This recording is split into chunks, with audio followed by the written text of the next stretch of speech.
세상만사 이야기, 오늘의 사연 읽어보도록 하겠습니다. 안녕하세요. 저는 40대 중반의 남성입니다. 저는 17년 전 결혼을 처음 하였습니다. 처음이라는 말에서 아실 수 있겠지만 저는 결혼을 한 번 한 게 아닙니다. 전처와 처음 만난 건 부모님 소개를 통해서였어요. 부모님께서 운영하는 기독교 사랑방 모임에 신실한 신자라던 여자가 있다며 교회에 나와서 매번 많은 사람들에게 섬김을 해서 인기도 많고 그로 인해 여러 집에서 노리고 있다면서 며느리는 저런 여자가 들어와야 되지 않겠냐고 저에게 여러 번이나 거듭 권유하셨습니다. 당시 제가 교회를 제대로 안 다니고 일에 집중한 것도 있었고 사실 어릴 적부터 믿음이 약한 저에게 교회는 곤욕스러운 일 중 하나였거든요. 그래서 어릴 적부터 매번 교회를 가는 척만 하고 안 가서 부모님과 갈등도 참 많았었습니다. 심지어 두들겨 맞기도 많이 맞았고요. 그렇게 강압적으로 두들겨 맞을수록 저는 오히려 교회에 대한 반감은 더욱 커져만 갔고 그 이후로 교회라면 질색하며 맞으면서도 교회를 안 가게 되자 오히려 어머니가 저한테 무릎을 꿇고 빌게까지 할 정도로 저희 집안의 교회에 대한 사랑과 관심은 지나칠 정도였습니다. 그러다 보니 저는 시간이 지나고 성인이 되고 나서도 일을 핑계로 교회를 거의 다니지 않았고 그런 부분들이 어머니의 마음속에는 평생이 한으로 남는지 어떻게든 결혼만큼은 절대로 교회를 잘 다니고 신앙심이 굳건한 여자를 소개시켜주고 싶다는 게 어머니의 마음이셨나 보더군요. 그러다 보니 사실 결혼 생각하기 힘든 28살, 아직 어린 나이에도 불구하고 결혼을 한 것은 제 의지보다는 부모님 의지가 엄청나게 컸습니다. 물론 부모님의 압박도 있었지만 무엇보다 아내의 스타일이 아이러니하게도 저희 이상형에 가까운 현모양처 같은 느낌이 강했기 때문에 조용조용하고 온순한 그녀에게 푹 빠지기로 했었죠. 아내는 정말 착했습니다. 아니, 결혼 전까지는 그렇게 연기를 잘했습니다. 정말 제가 회사 간다고 도시락도 싸다 주고 집에서 제 생각나서 들고 왔다며 자기가 만들었다는 된장찌개나 김치찌개 등 요리하는 걸 너무 좋아한다면서 저한테 말하던 그녀였습니다. 연애할 때는 개념 있는 여자로 연기하며 밖에 나가서 얼마나 오빠가 힘들게 돈을 버는데 자기는 명품도 안 좋아하고 그냥 소소하게 신앙생활하면서 저만 있으면 단칸방에 살아도 상관없다고 말하던 그녀였었죠. 결국 그 모습에 저는 홀라당 넘어가 결혼을 하게 되었는데 막상 결혼을 하게 되자 문제가 터지기 시작했습니다. 아니, 문제가 터졌다기보다는 본 모습을 드러냈다는 표현이 정확하겠네요. 저 결혼할 때 집에서 도움을 주시고 제가 모든 돈을 합쳐서 구축 아파트로 들어갔습니다. 근데 아내는 기대했던 게 신축 아파트였나 봅니다. 거기다가 가당찮게도 공동명의까지 바랬었나 보더군요. 저희 본가가 경제적으로는 어느 정도 부유한 편이긴 합니다. 근데 그렇다고 해서 돈을 함부로 쓰지는 않았고 아버지부터가 엄청난 자린고비시라 그 흔한 외제차는커녕 자동차조차 타고 다니질 않았고 버스, 지하철을 타고 다니십니다. 본인부터가 만원짜리 하나 쓰는 것도 아까워서 못 쓰시는 분이시다 보니 못난 아들 결혼한다고 1억이나 빌려주셔서 전셋집 구한 것도 저는 감지덕지인데 아내는 저희 집이 부자라는 걸 알고는 나름 엄청난 신혼집을 꿈꿨나 봅니다.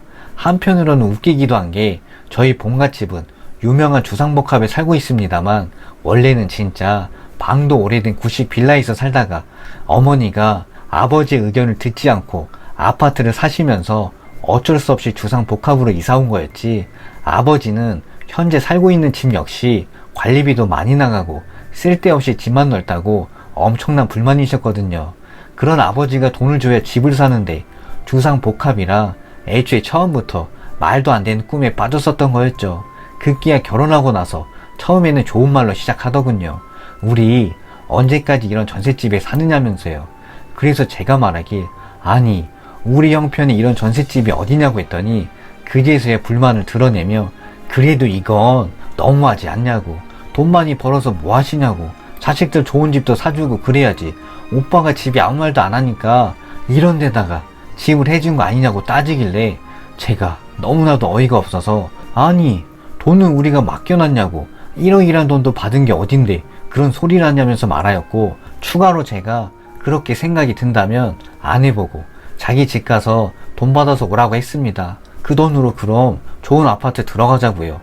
그러자 아내는 저를 노려보더니 소리를 빽 지르면서 말하기, 우리 집 돈 없다고 무시하는 거냐고, 없는 거 뻔히 알면서 그딴 소리 왜 하냐면서 고래고래 소리를 지르더니 그동안 마음속에 쌓아둔 결혼식장 규모부터 뇌물반지니 저희 집에서 해준 것만 모두 딴지를 걸면서 화를 내는 겁니다.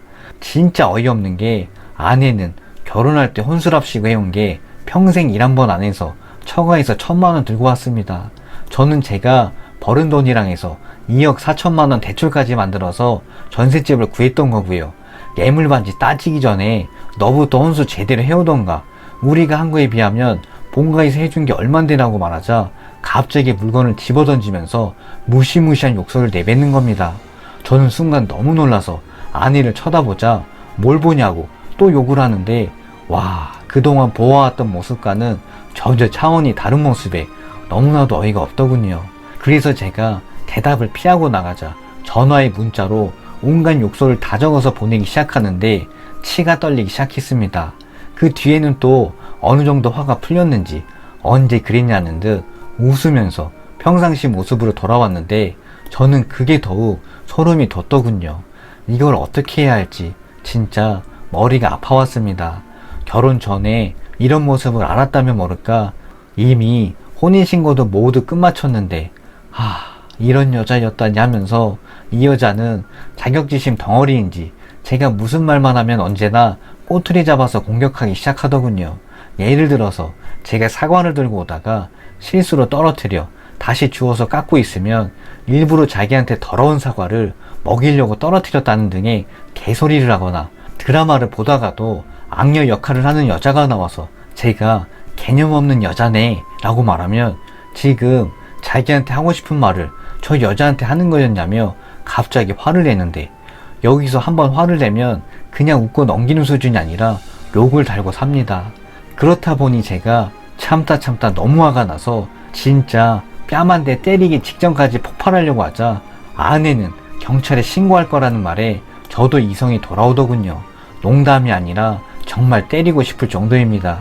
하지도 않은 일을 몰아가고 욕설을 하고 비꼬아대면서도 자기는 비폭력주의니 뭐니 하면서 자기 같은 아내는 세상에 둘도 없을 거라는 말을 당당하게 하는 걸 보니 저도 점점 정신적으로 무너져 가더군요.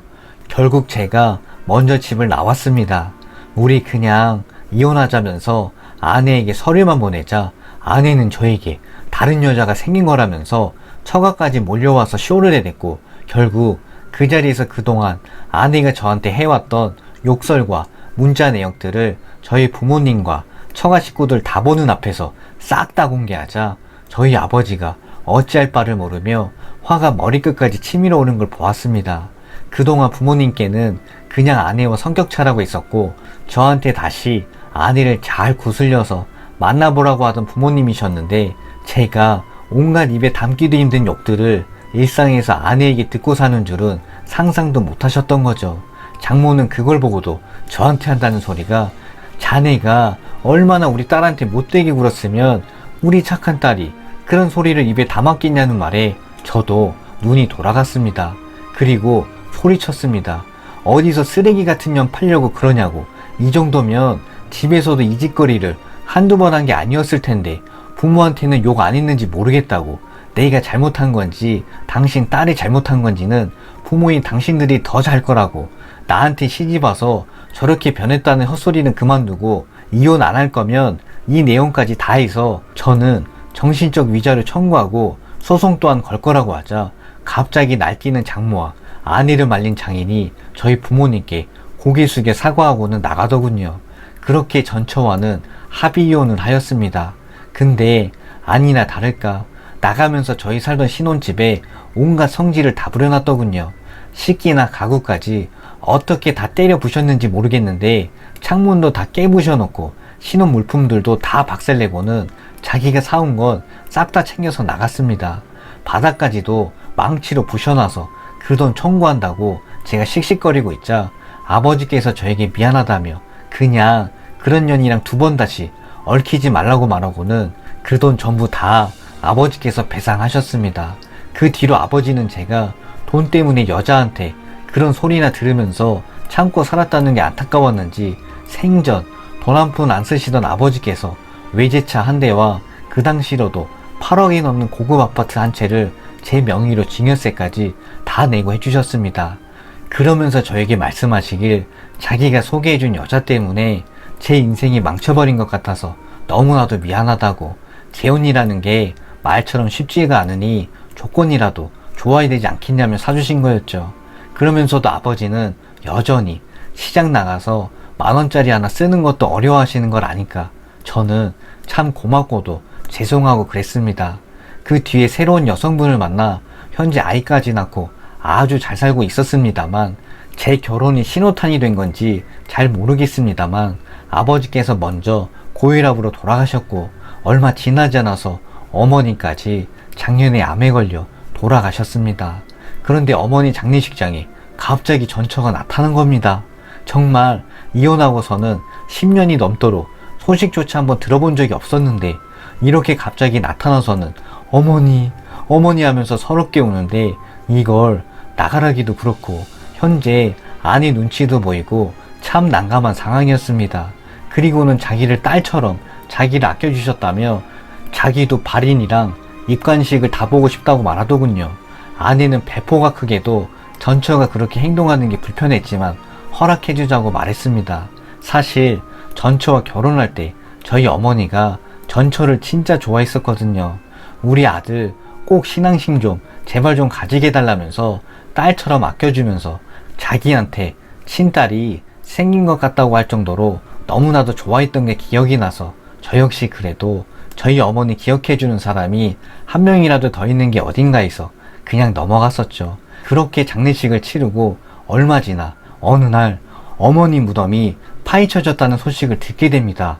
저는 순간 너무 놀라서 뛰어갔고 범인을 찾고 있는 중이라고 했는데, 입구에 있는 CCTV에 잡힌 검은 옷을 입은 여자의 얼굴을 보고는 제가 기겁을 하고 말았었죠.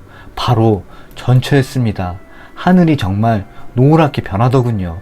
알고 봤더니 전처는 입관식 때 저희가 어머니가 생전에 좋아하던 폐물들과 저희 부모님 결혼 반지 등을 넣어서 관에 넣는 걸 보았고 그걸 훔치려고 공동묘지에 온 겁니다.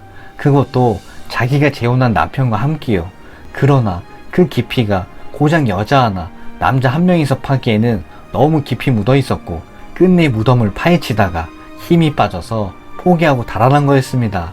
그렇게 모든 사실을 알게 되자 허탈한 웃음만 나왔습니다. 결국 이러려고 우리 엄마 장례식장에 온 거였냐니까 그게 아니라 진짜 자기한테 너무 잘해주셔서 왔다고 하길래, 아니 그럼 은혜를 원수로 갚냐고, 고인의 무덤을 파헤쳐서 물건을 들고 도망치는 게 그게 은혜를 갚는 거냐는 말에 정말 먹고 살기가 어려워서 그로 인해 잠시 미쳐서 그랬다며 한 번만 살려달라고 싹싹 빌어대는데 저는 모르겠다고 말하고는 법대로 해결해달라고 했습니다.